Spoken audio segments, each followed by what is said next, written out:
Bakit sapat na po ang Biblia para doon natin isalig ang ating pananampalataya?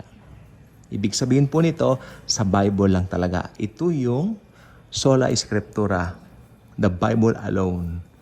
Di ba? Sapagkat pag alam mo yung katotohanan na sa Bible lang talaga, doon mo rin malalaman na Jesus alone saves. Correct. Ulitin ko, if you know the truth about yung kasapatan ng Biblia, alam mo rin na higit pa sa kasapatan si Jesus sa'yo.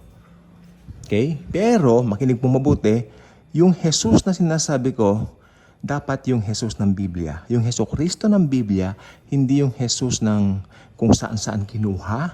Diba? Tulad nung naglabasan sa, I think, kung hindi ako nagkakamali, sa 18 years ago, it was being shown on theaters. In theaters, rather, yung Da Vinci Code. Okay? Ito po ay blasphemous work of art. Okay? At hindi po maganda ang imahe na ipinoproduce nila doon about Jesus. Okay? I was very young pa noon, bata pa rin po ako noon, pero nakita ko ang daming mga reactions na hindi maganda. Mga Christians nagre-react, nanonood ako noon sa TVN, nagagalit sila. Why? Ganon ang pinayagan, or should I say, pinalabas sa mga sinihan that time. Kaya sabi ko, yung Jesucristo ng Biblia, dapat yun ang kilala natin. Sapagkat si Jesus, makikilala mo lang sa Biblia, wala nang iba pa. Of course, sinusuportahan ng mga historical books ang kanyang existence. Hindi po idinideny ng history o ng siyensya o ng secular world ang pag-exist ni Jesus sa mundo. Naniniwala sila that Jesus existed for 33 years. He was being condemned by Pontius Pilate, crucified on the cross with 2 thieves. Yeah, they know that.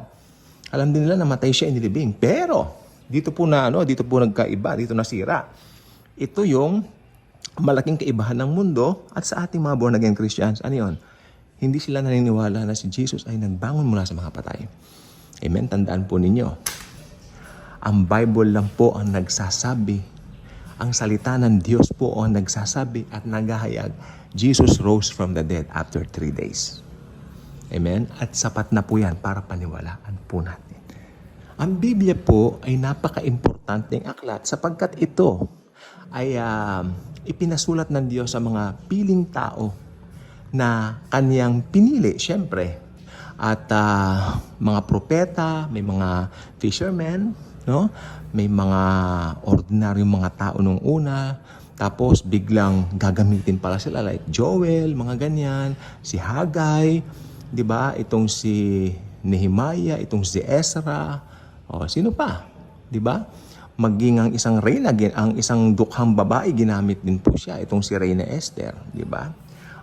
Ano pa? Marami pa. Siyempre si Moises, ayan ang nag-authorize, o siya say, ang nag-author ng Pentateuch.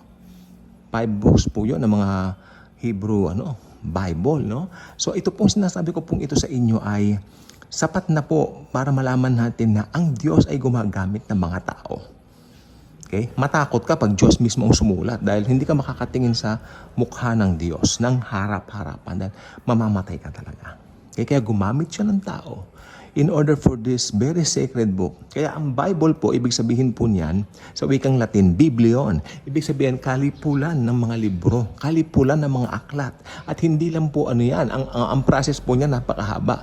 Thousands of years po ang process niyan. At natapos po yan nung katapos-tapusan ng isulat ni Juan. Doon siya sa Patmos. Okay? Sa Patmos.